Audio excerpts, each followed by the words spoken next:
Today is International Women's Day, and we'd like to mark it by celebrating some of the fantastic women who work with the Irish Chamber Orchestra. Here, they speak openly about the importance of role models, the tendency to downplay our talents, and hopes for the future.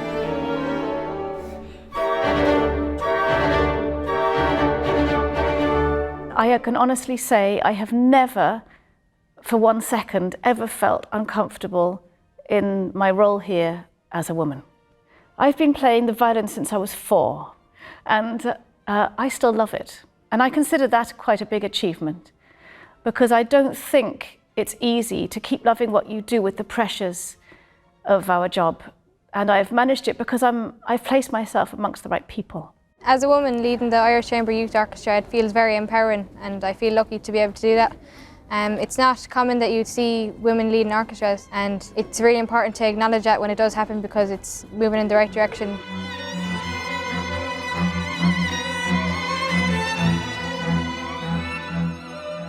I started writing music when I was in my 20s, and I never really played it or showed it to anyone because I think I never really had the belief in myself or the confidence to put it out there.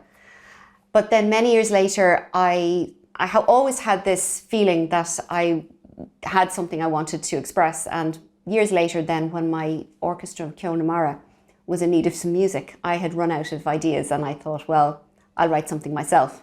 So that was the starting point for me to start composing again.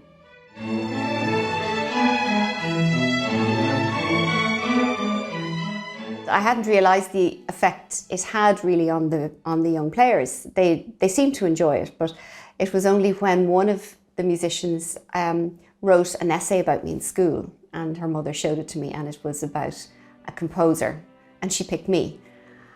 And when I read it, I was like, wow, that's extraordinary that that's how they see me. I hadn't really seen myself in that way.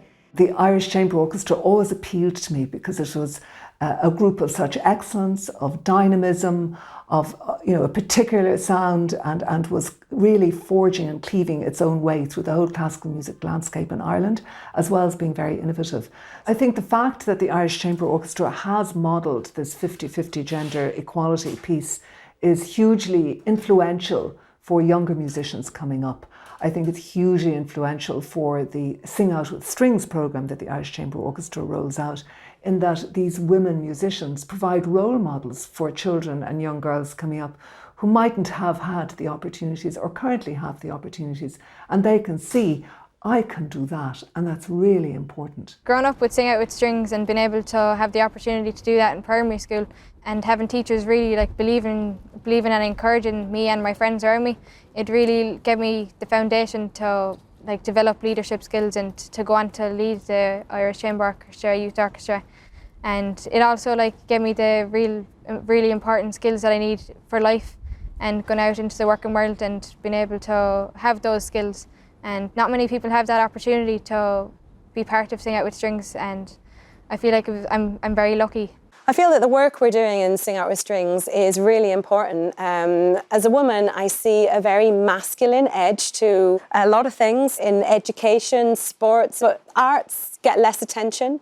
And I think that this gives people, boys and girls, a sense to express themselves more, a sense to kind of sit back and listen. They have to listen to each other in class. They have to stop being the focal point. But this programme and the music, playing music together, makes people do that. Actually, the arts and academia are two of the key areas where women are excelling and exceeding expectations. If you look here at the University of Limerick, there's a woman president.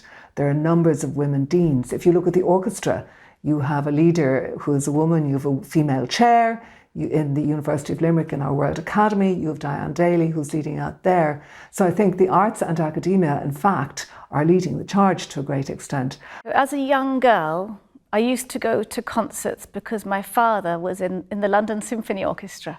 I would watch the orchestra, and there were men leading the orchestra. And then as I began to get a little older, early teens maybe, there was very occasionally a woman. And it planted a seed in me very much. I would like to do that. I think the ICOYO is one of the organisations where there is the most opportunity for women.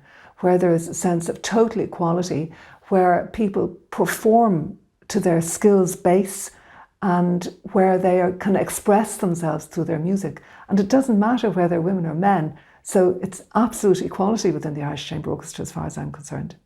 As soon as you start playing, you put your oboe in your mouth or your violin under your chin or your double bass on the ground, you know that you're in an equal team to everyone around you, and that's really important. And I think that's a really important message to get across to everyone, particularly as a woman, that we are all part of this team, that the girls part of the same team as the boys. You know, we don't have a women's orchestra or a men's orchestra or anything. We are all in this together, and I really love that.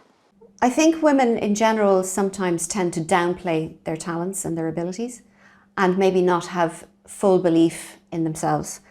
And I would advise anyone to listen to that voice inside them, to not let fear stand in your way.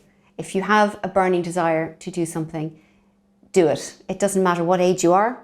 It doesn't matter whether you see yourself in that mould or in whatever it is, just go for it and, you know, be true to yourself.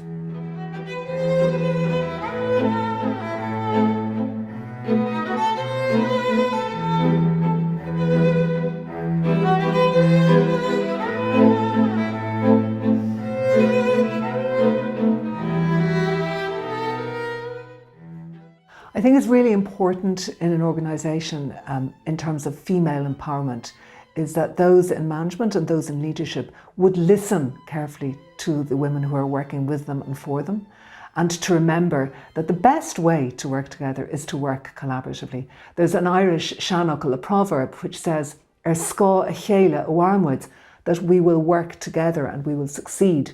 And I really believe that is my vision for the future. I've been enormously lucky to have some really wonderful role models in my life and people who really encouraged me as a musician. And they haven't always been women. In fact, largely in my case, they've been men. And I would say to all men out there, encourage women to be their best selves. And I want to encourage young women and young men to be their best selves. If we can all help each other, then that's what I'd love to see. Then we don't need to have an International Women's Day, do we? We can have an International Wonderful People's Day.